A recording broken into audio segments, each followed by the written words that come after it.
समय में पहले हमें पहुंचना है जब साक्षात क्षत्रिय कुंड नगरी में परमात्मा महावीर महाराजा सिद्धार्थ का शासन चल रहा था।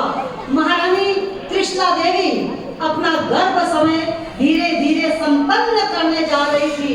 समय प्रसव देना निकट आती जा रही थी। उस काल और उस समय में पहुंच जाना है।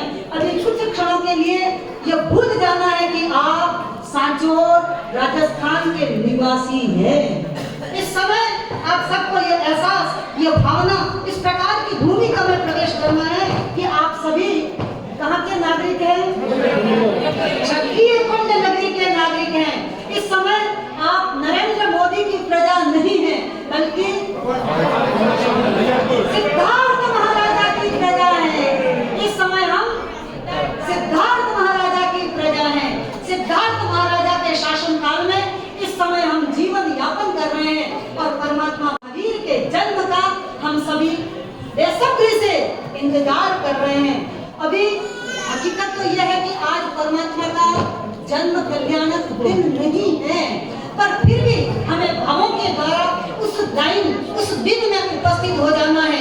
एक प्रकार का ऐसा लगता है कि यह नाटक है, पर आपको ध्यान होगा कि कभी कभी नाटक भी आपके भावों में असली भाव पैदा कर देते हैं। आप पिक्चर में बैठे होते हैं, आप भूल जाते हैं कि मैं कौन हूँ, कहाँ बैठा हूँ, और सामने जो दृश्य चल रहा है वो नकली है। बल्कि वहाँ ऐसा लगता है, ऐसा महसूस करते हैं कि मैं असली दृश्य देख रहा हूँ। और कई बार तो ऐसा लगता है कि व्यक्ति उस घटनाक्रम को स्क्रीन पर देखता है, पर स्क्रीन पर देखी घटना को असली मान करके आंखों से आंसू भी बहाता है और हृदय में कभी कभी आनंद का अनुभव भी करता है। वह आनंद और वह पीड़ा कर्म निर्जरा का नहीं बल्कि कर्म बंधन का कारण बनती है। पर इस समय हम ऐसे नाटक में प्रवेश कर रहे हैं जो नाटक हमारे जन्मों जन्मों के नाटक को समाप्त कर सकता है। मैं एक आपको छोटी सी कहानी सुनाती हूँ इस पर कि एक पति पत्नी का जीवन चल रहा था।